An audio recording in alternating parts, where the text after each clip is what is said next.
In today's video, I will be showing you how to tint your model car windows or any clear plastic. This is a fail-proof way, and if you don't like it, this is also pillable, so you will not mess your glass up. So let's jump right into it. You would need acrylic water-based varnish. You can use any type of water-based varnish to do this. I just use the Hobby Lobby brand. As you can see, this is Hobby Lobby. I also use this as clear coat now, but there's a gloss, there's a satin, there's also a matte.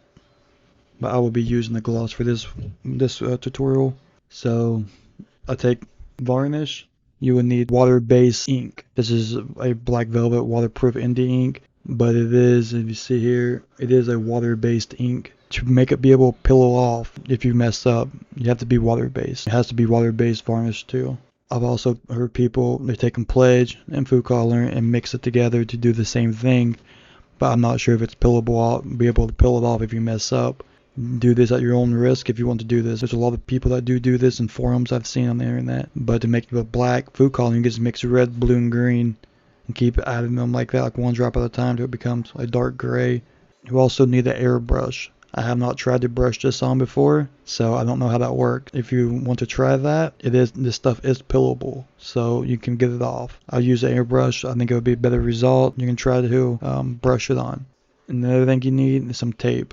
Masking tape, no matter what kind. I get a little measuring cup right here. I usually fill it about 5 milliliters or a little less or more. Really don't, it's not a science to it. And I take this ink. It don't have to be this specific type of ink. It just has to be a water-based ink.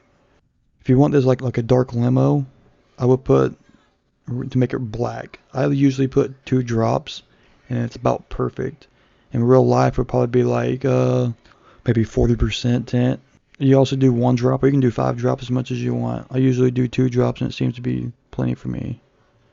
I don't like it blacked out. This is like a gray, like a dark gray, graphite black. If you like it darker than this, then just add a couple more drops of the ink. Then take your glass.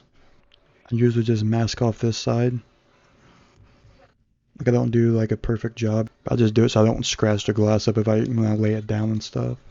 You want to spray the back side of your glass over your clear part. You do not want to spray the front of it. You want to spray the back side of it. I'll be using a Neo for Iwata. This has a 0.35 needle in it. And I'm spraying this at about 15 psi. And you want to, if I turn this on, you want to stay pretty far back.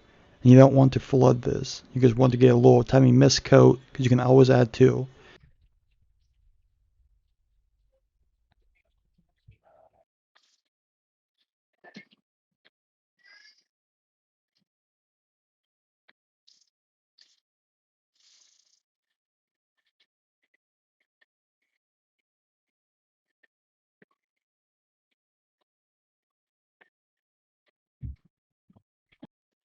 You just want to put a very light coat on the first go. Do not make it heavy. Put a very light coat. Now I'll go back and do another very light coat after this dries. The back of the bottle says it dries in 10 minutes, but you can actually put another coat on like with this in about 5.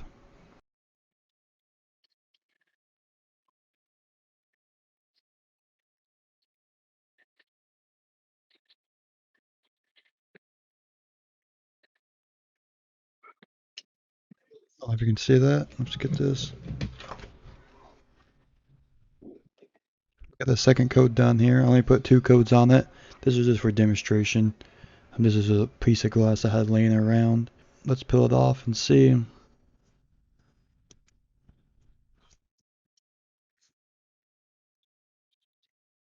There it is.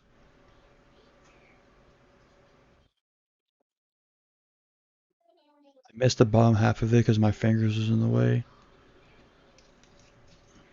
But as you can see, it's tinted and it has a like real glass. The back side would be like a matte though. Even though I used gloss, it shows up like a matte. Which I said this is just for demonstration, so it ain't perfect. For if I was doing this on my real model, I would be make sure it's perfect. You just have to test it. But if you're using this, you don't even have to use a scrap piece because this will come off. Oh, I know a lot of people use Tamiya smoke. I don't have that on hand. I have a model coming up that I want to tint the windows on. I don't have a model shop near me, and I think online is really hard to find it right this second. Any type of Tamiya products, like paint and stuff. So I came up with my own thing. I've tested different methods. But I will show you how to remove this. As you can see, it is dry. As you can see, it's tinted. Let's see if you can see that.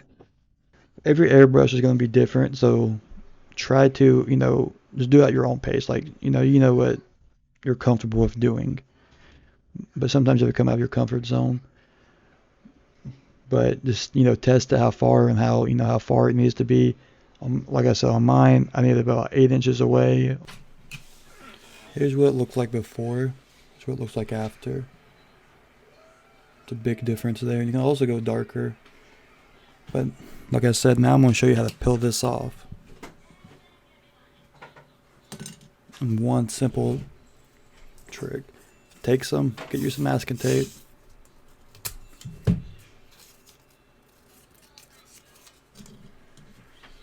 Stick the masking tape to it. Just like this. Press it around. Get a good, nice adhesion. Watch this.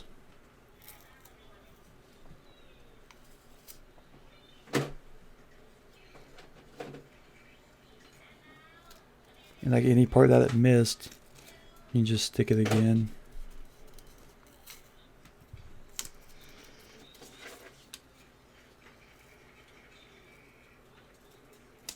Just peel straight off.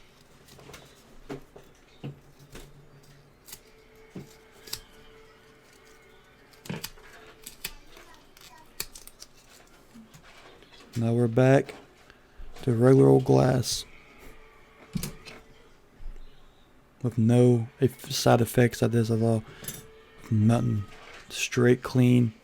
Nothing wrong with the glass. No scratches. No any type of thing in there. But you have to use a varnish. If you do not use the varnish I use and it does not peel off, you cannot blame me.